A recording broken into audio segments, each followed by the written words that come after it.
Well, happy day. Hello and welcome to Medical Terminology. Today, we're going to discuss the urologic system. Ooh, how exciting is that? Remember the saying, you can only rent beer? This is all about that. So let's get into it.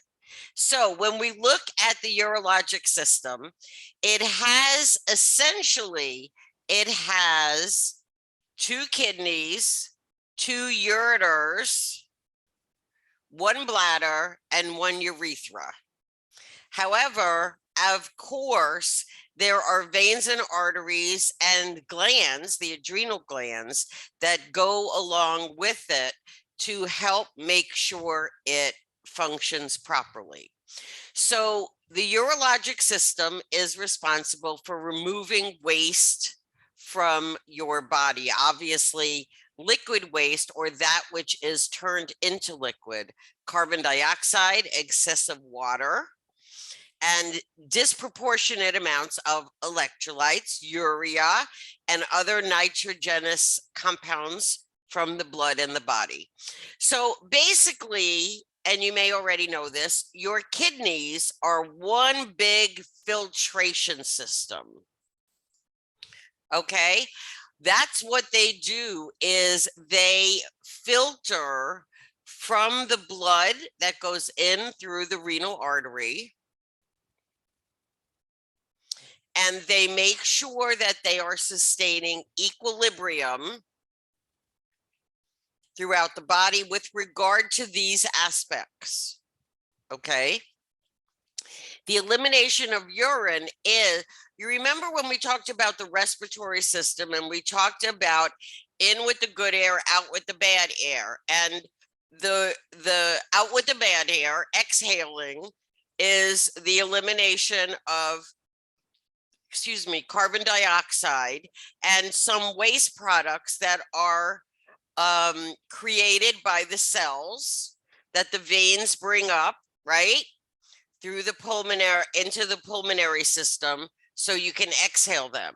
So obviously that is vapor, that is air byproduct.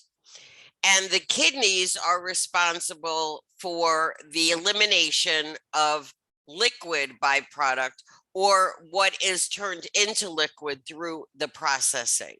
And you can see that as the renal artery brings the blood into the kidneys, and all the parts of the kidneys filter that to take out the bad. And then it goes down here in the lower left side of your screen, you see the ureter. It's this, if you'll pardon the analogy, a coffee colored, coffee like beer. Okay, coffee colored. So the ureter is now going to take the excess from the processing by the kidneys and take it to the urinary bladder. And the urinary bladder is nothing more than a storage tank. Okay, so the ureter connects each of the kidneys down the ureter into the bladder. So as you can see, they look like hook'em horns, right?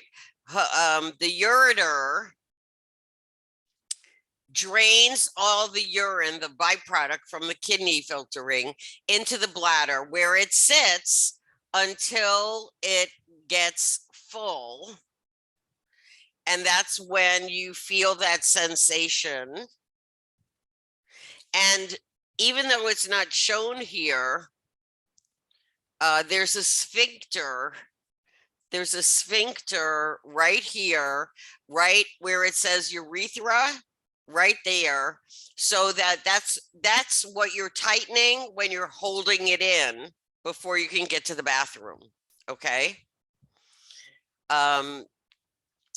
And then when you're ready, you release that sphincter, which releases the urine being stored in the bladder to go through the urethra and then outside the body. Okay. Now the urethra basically is the same in both men and women. You just see it located differently because the urethra goes from the bladder right through the center of the penis to the outside, whereas women have a much shorter urethra because it doesn't have to go so far. Okay. All right. You also have a sphincter there at the end, the external urethra sphincter. Now you remember a sphincter is like a circular rubber band. It's a muscle, and you can tighten it to stop something from flowing through, and you can consciously open it to let it happen. Okay. There are, I can't remember the exact number of sphincters in the, I want to say 32 sphincters in the body, all kinds of places you have control over what goes and what, but you know, we don't have conscious control over many of the sphincters. Okay. All right. So as you can see, you have that sphincter, the internal urinary sphincter, as I just described, at the bottom of the bladder as it becomes the urethra. And then you have the external sphincter that will control the end of the journey. Does that make sense? Okay. All right. So that's it. You have the kidneys, the ureter, the bladder, and the urethra. You know, the way to learn this is to review it often, get that repetition, get that familiarity, get that happening so that you can become familiar and remember the descriptions. You cannot memorize an entire language unless you are, as I've said before, unless you are Spencer Reed from Criminal Minds or Sheldon from The Big Bang Theory. So for those of us who are a little more ordinary with our memories, you want that repetition. Use your medical dictionary. Whenever you come upon a word you do not know for a fact, you got to look it up. And once you look up the same word 3-4 times, then you'll remember it. Okay. And when you don't understand something, what you're going to do, you're going to query me because I have the answers. I also have 5 medical dictionaries.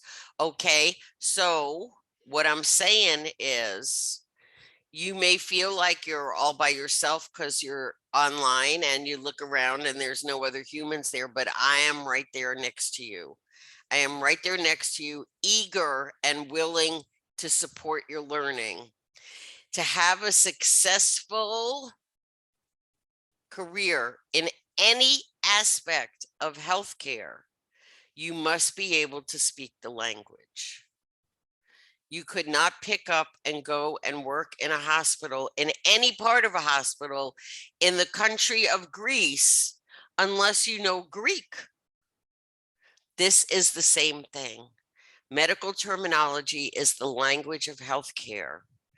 It needs you to understand so you can do your job properly. Okay. Oh, a nice quickie. All right.